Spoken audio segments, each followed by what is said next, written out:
Қайырлы күн оқырмандар, сіздермен сіз тұратын көше Айдары. Қай елдің тарихын ашып қарасақ та, ғалымдар мен қоғам қайраткерлерінің қосқан үлесі басым болады. Осындай қазақ халқының дамуына үлес қосқан қоғам қайраткерлерінің бірі Нұртас Оңдасын. Ендеше Нұртас Оңдасын кім? Қандай салада қызмет атқарды, елге тигізген пайдасы қандай? Сіздермен толығырақ тарқататын боламыз. Нұртас Оңдасынов 1904 жылы Түркістан облысына қарасты Үшқайық ауылында қарапайым отбасында дүниеге келген. Жалпы Нұртас Оңдасынов кім?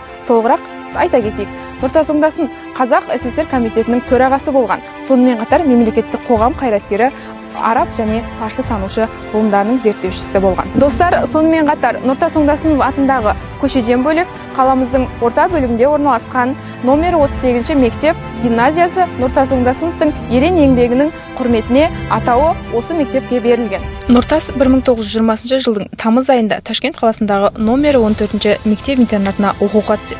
Сондай-ақ 1921 жылдың сәуір айында Ғани Мұратбаев ұйымдастырған комсомол ұйымына мүшелікке қабылданады. Мектеп-интернатын тамамдағаннан кейін 1923 және 27 жылдар аралығында Ташкент орман шаруашылығы техникумында білім алады.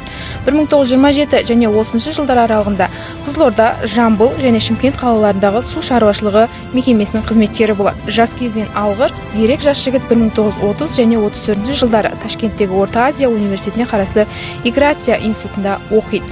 Оңтүстік Қазақстан облысында, сонымен қатар қазіргі Түркістан облысындағы бір қатар мектептер мен көшелерге, Алматы қаласындағы бір көшеге Нұртас Оңдасынов есімі берілген. Еліміздің көрнекті қоғам және мемлекет қайраткері Нұртас Оңдасынов өзінің өнегелі өмір жолымен ұлы даланың ұлы тұлғалары тарихында өшпестей із қалдырған бірегей тұлғалардың бірі болып табылады.